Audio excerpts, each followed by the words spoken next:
In 2015, a young woman moved to England after her marriage, ready to begin a new life. The house she moved into was a tall 3-story home, a living room and dining room on the ground floor, bedrooms on the first floor, and on the very top, a small box room and another room that would later become the children's toy room. She lived there with her husband and her mother-in-law, whom everyone called Ma. Her husband worked the night shift in those days, so most evenings it was just the two women in that tall, quiet house. Ma would later say that before the family moved in, she had felt completely at peace there, even alone at night. Nothing unusual. Nothing strange. Just a house. But that was before. One night, Ma was alone in her bedroom. Her son was at work. The house was still. And then, at her bedroom doorway, a man appeared. He was over 50 years old. Dressed in trousers and a shirt. He carried what looked like a briefcase in one hand. And his face was twisted with rage. He stared directly at her and spoke. "Get out. This is my house." Ma couldn't tell if she was dreaming or awake. It felt too real to be a dream. But it couldn't be real, because no one had come in, no door had opened, and a moment later, he was simply gone. She never spoke of it to anyone. Not yet. Some months had passed. The young woman now had a baby boy, barely 40 days old. One afternoon, she was sitting on the ground floor with her infant, video calling her sister. She propped her phone up on its stand so they could chat while she kept her hands free. "I'll be back in 5 minutes," she told her sister. "Just need to check something in the kitchen." She got up and walked to the kitchen. No more than 5 or 6 minutes passed. When she returned and picked up the phone, her sister's expression was strange. "Who was that?" her sister asked. "Who was what?" "The boy. After you left, a boy came into the room." The woman went cold. "There's no one here. I'm alone." But her sister was certain. She described him clearly, young, slight, wearing trousers and a checked shirt. He had walked to a small shelf near where the baby was lying, stood there for a moment as though he were doing something, almost like he was preparing a bottle, and then drifted to the side and simply vanished from the frame. No door had opened. No footsteps had been heard. The front door was locked. That evening, the woman placed a copy of Surah Yasin beneath her son's mattress. She never left him alone in that room again. A while later, some relatives came to stay, a family member and her husband, who was visiting while work was being done at their own place. In the middle of the night, Ma woke up. From beyond her bedroom door, she could hear someone on the stairs, going up, coming down, up again, speaking loudly as though on a phone call. Clear, distinct, real. She assumed it was the husband. He was known to make late calls. She found it odd but said nothing and went back to sleep. In the morning, over breakfast, she asked casually, "He was up very late last night, wasn't he?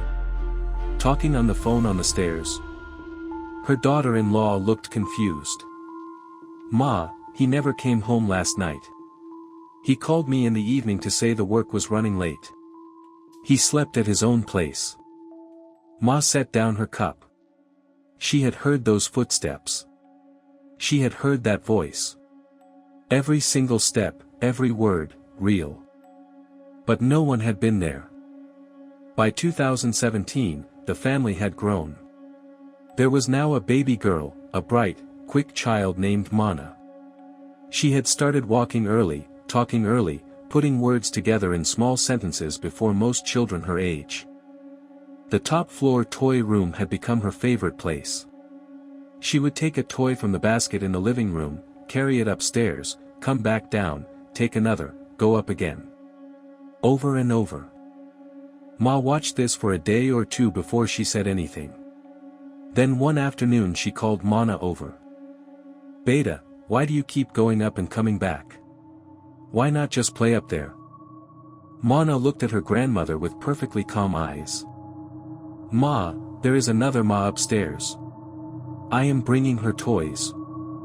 From that day, Mana was never allowed to go to the top floor alone. But that was only the beginning.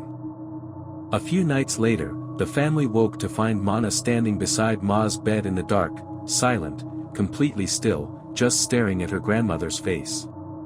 No one knew how long she had been standing there. When Ma reached out to pick her up, everything changed. Mana began to scream. Not cry, scream. She kicked, she thrashed, she grabbed Ma's throat with both hands and squeezed with a strength that made no sense for a child her size. "This is not her strength," Ma kept saying. "This is not a child's strength." They read over her. They recited every prayer they knew. It took hours before she calmed. And this happened again the next night. And the night after that. For 10 nights, it did not stop. Mana's health began to suffer. She ate less. She slept badly. The family had run out of explanations. Fear had settled into the house like damp, invisible but everywhere. Going downstairs at night became something to dread. The kitchen felt watched. The staircase felt wrong. Everyone in the family noticed it, though no one wanted to say it first. The young woman fell on the stairs 3 times, not from carelessness, but from the blind panic of wanting to get away, to move faster than her legs could carry her in the dark. One evening she was at the kitchen sink, washing dishes. The light was behind her. The wall in front was pale and blank. And then, slowly, she became aware that she was not alone. She felt it before she saw it. A presence. Something close. Something moving closer. On the wall before her, a shadow began to grow. Larger. Larger. As though something was leaning in from behind her. She spun around. Nothing. The kitchen was empty. She finished the dishes with shaking hands and never stood at that sink alone again. The last thing happened on an ordinary night. The husband came home from work just before 11. He parked the car outside and glanced up at the house, and stopped. Ma's bedroom light was on. And Ma was standing at the window. She was side on to the glass, facing the large mirror on the opposite wall, the one above her dressing table. She was wearing her usual blue shirt, the one she wore around the house. She appeared to be looking at her own reflection. He thought nothing of it. He went inside. But Ma was downstairs. Sitting in front of the television. She had not been upstairs. She had not gone near her room. He went straight to his wife. "Were you in Ma's room just now?" "No," she said. "Why?" He told her what he had seen. The light. The window. The woman in the blue shirt, looking into the mirror. No one had been in that room. No one could explain it. No one tried to anymore. Within weeks, the family left house number 149 and never went back.